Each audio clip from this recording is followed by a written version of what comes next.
e demais profissionais na área de gestão de recursos humanos que atuam diretamente aí com a saúde e segurança do trabalhador. Hoje eu vou falar com vocês a respeito de monitoramento do plano de ação, tá? Mas não só do plano de ação, é claro, né? Nós precisamos monitorar acima do plano de ação o nível antes dele, o inventário dos riscos, né? É necessário a gente ter inventariado todas as informações dos riscos, monitorar esse inventário, porque nem tudo vai ser levado para o programa como um objeto a ser tratado no plano de ação. Então eu vou falar primeiramente, pessoal, então do inventário de risco, o conceito que a legislação a 6.730 de 2020 estabelece para efeito do monitoramento. Então vamos começar pelo item 1.5.7.2.1 da NR1, que fala sobre os documentos integrantes do programa de gerenciamento de risco, né, que deve estar disponível aos trabalhadores interessados ou seus representantes, e a inspeção do trabalho, ou seja, a fiscalização. Então o item 1.573 trata o seguinte, sobre o inventário de riscos ocupacionais. Os dados da identificação dos perigos e da avaliação dos riscos ocupacionais devem ser consolidados em um inventário de risco ocupacional. Então nós estamos falando de identificar e avaliar.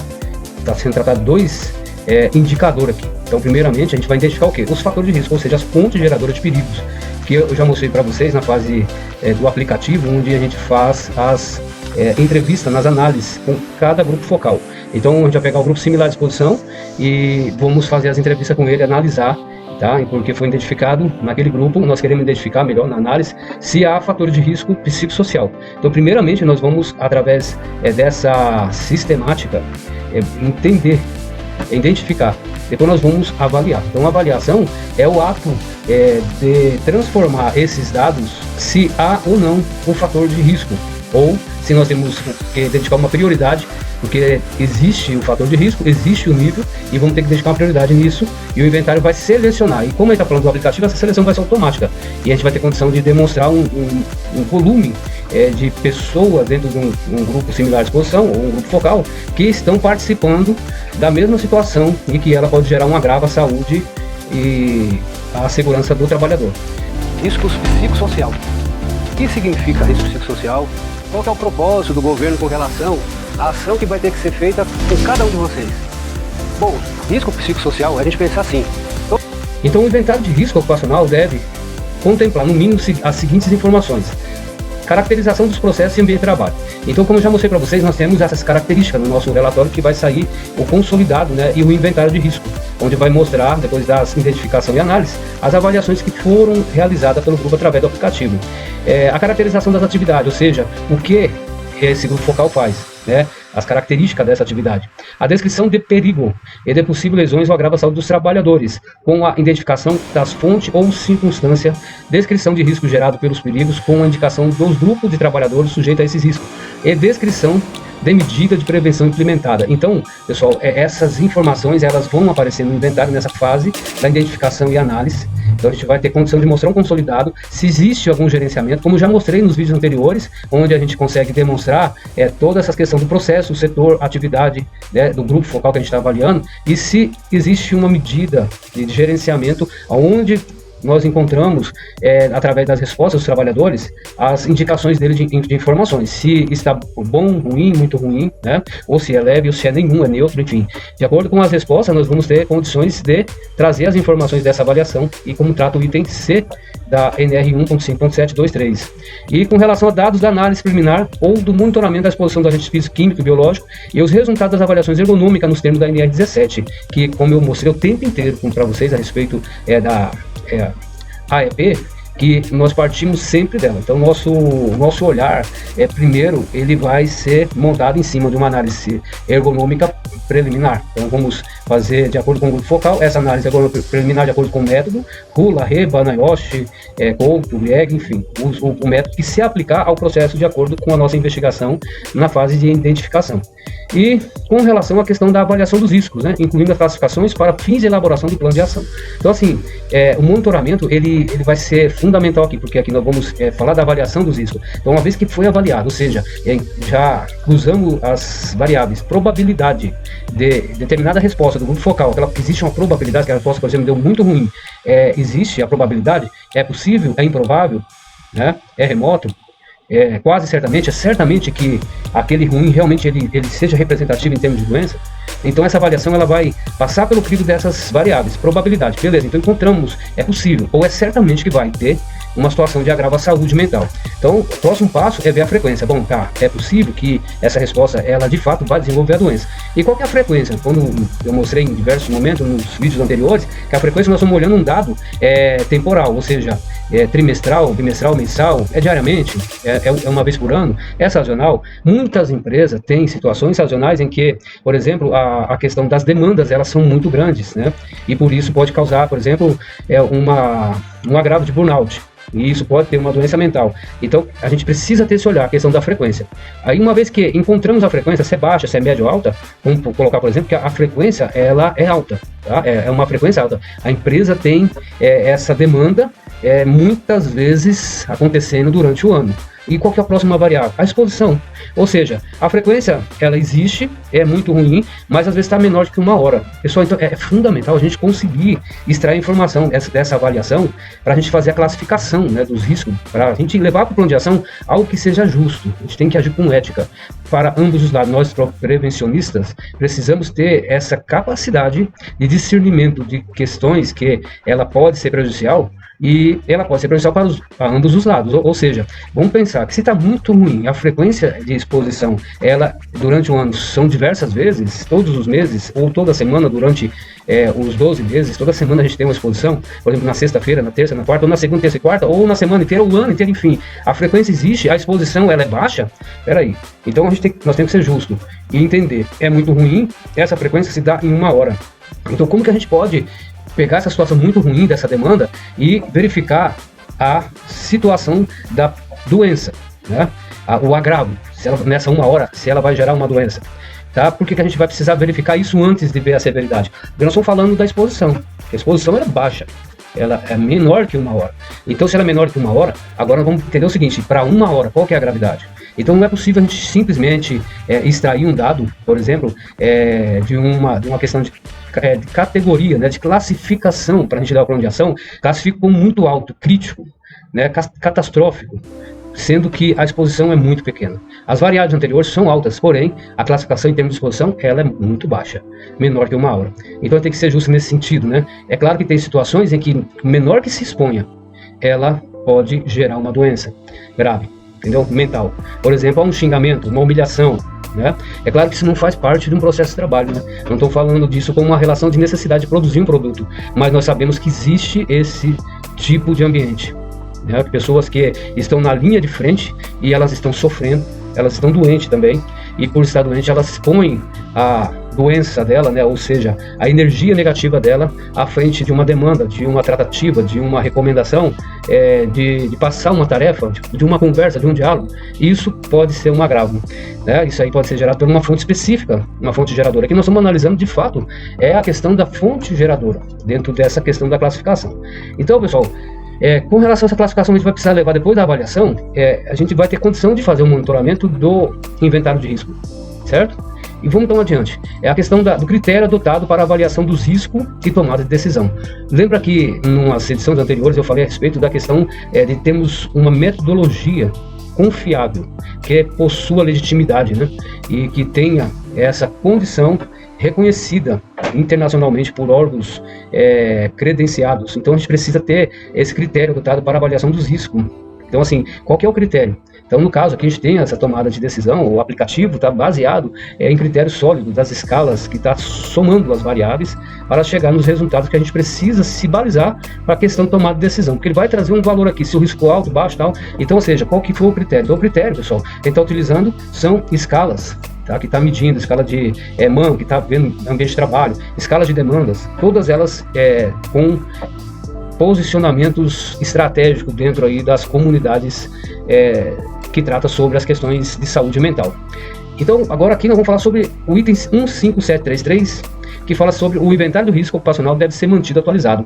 Então, perceba aqui nesse item, pessoal, como é que o profissional pode usar o monitoramento como uma ferramenta de manutenção para esse item. Sem o monitoramento é impossível fazer isso. Um documento estático, documento parado, né? Documento ali que ele parece uma calçada de via pública, que ele está duro, enrijecido, é o papel, né? Então assim, precisa de ter uma movimentação na informação. O inventário precisa movimentar. Como é que movimenta? Só é possível através do monitoramento. E o item 1.57331 diz que o histórico das atualizações deve ser mantido por um período de 20 anos pelo período estabelecido em normatização específica.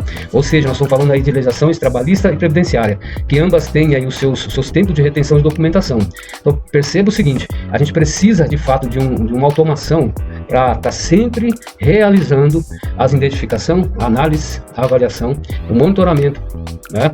E medindo isso e trazendo informação de indicadores, se está acontecendo as transformações em termos estratégicos aqui para o inventário de risco.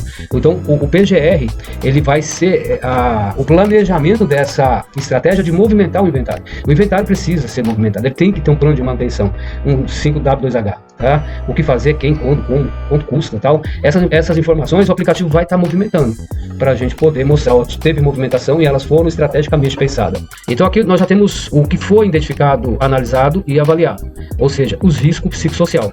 O que temos aqui, o que esse gráfico está trazendo para nós de informação? Essa empresa em particular, que eu fiz essa análise, ela possui esse histórico de medida de controle, tá?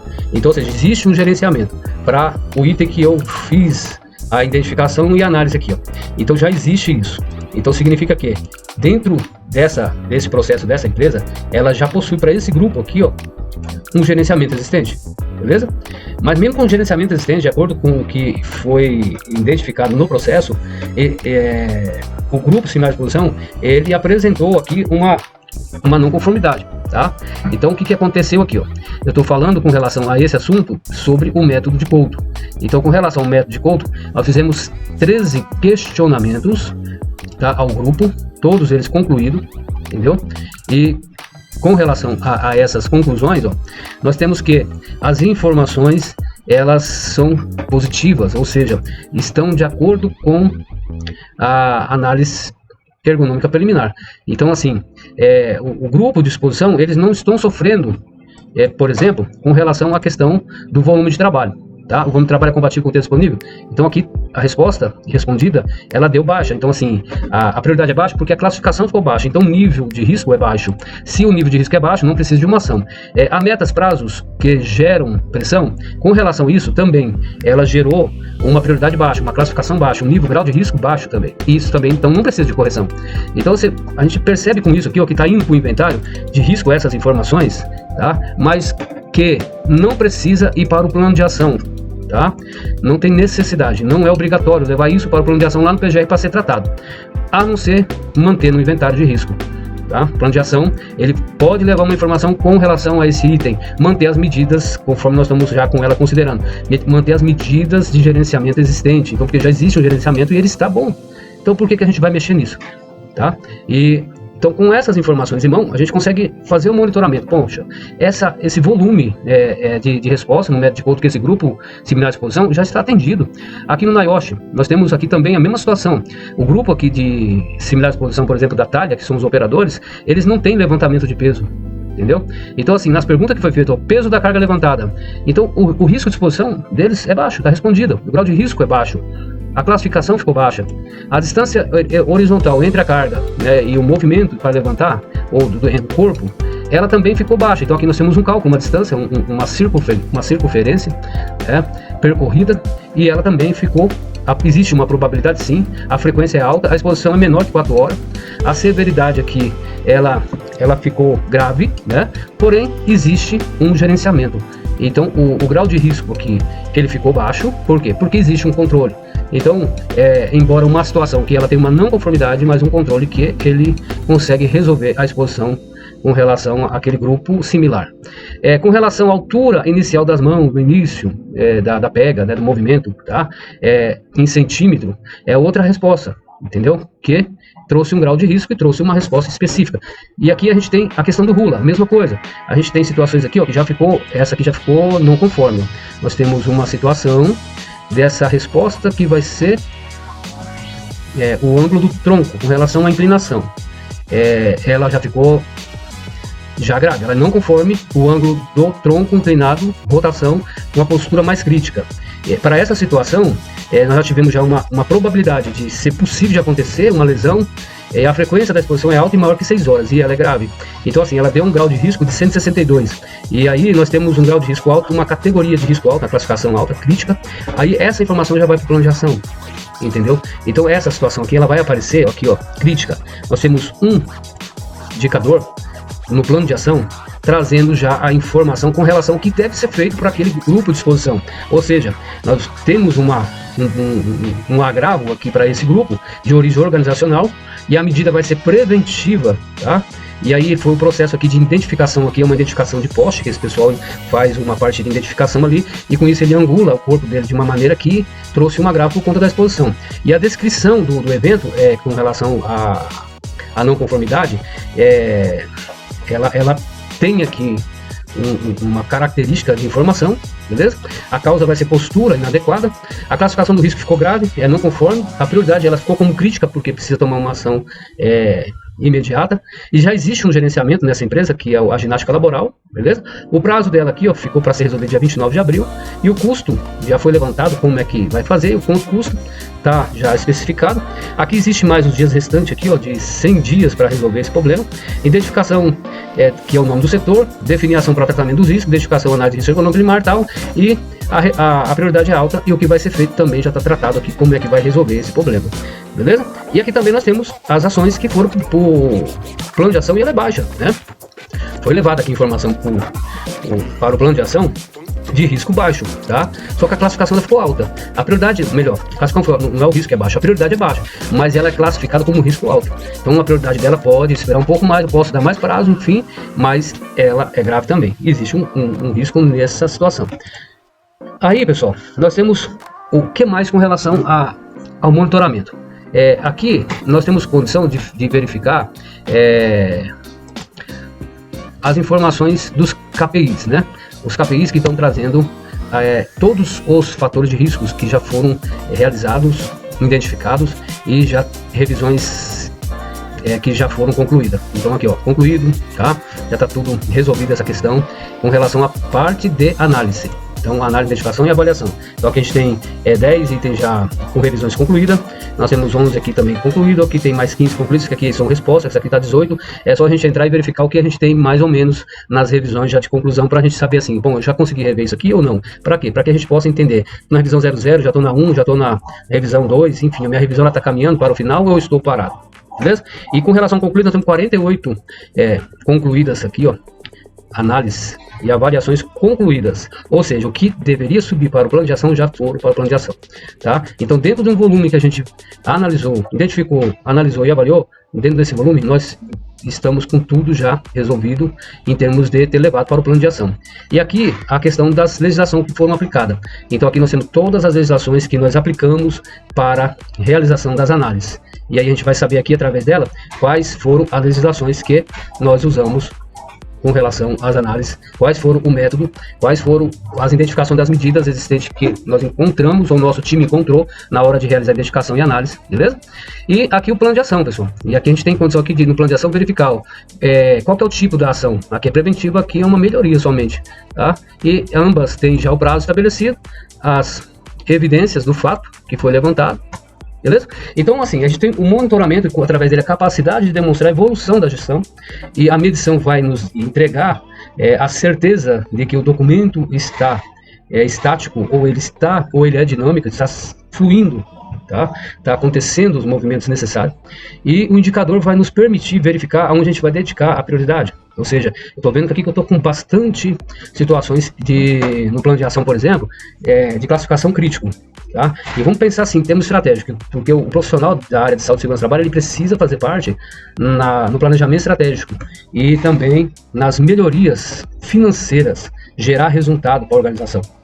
Entendendo que uma avaliação bem feita, eu posso entregar para a diretoria, para o CEO, enfim, aquele que vai tomar a decisão, uma informação que construa dados robustos, que ele possa perceber que, se não for tratado aquele problema que está ali sobre o processo, aquilo vai impactar financeiramente e trazer péssimos resultados financeiros, ou vai gerar grandes prejuízos, tá, com relação a questão da permanência daquele indicador ruim ali no processo. Então nós temos condição de apoiar o planejamento estratégico, tá, anual, na fase de revisão, para que possa validar se vai manter aquele fator de risco. Nós temos um indicador, ele como gerenciável, ou seja, vamos manter só um gerenciamento, só um GRO para ele, ou vamos eliminar. Por exemplo, trocar a mão de obra, ou seja, a exposição, que é uma mão de obra, que é uma manufatura, pelo um processo automático. Vamos colocar um equipamento, uma automação que possa executar aquela tarefa e retirar as pessoas que estão naquele fator de risco. E com isso, conseguir eliminar aquilo do meu indicador. Não tem mais aquela exposição, por exemplo, né?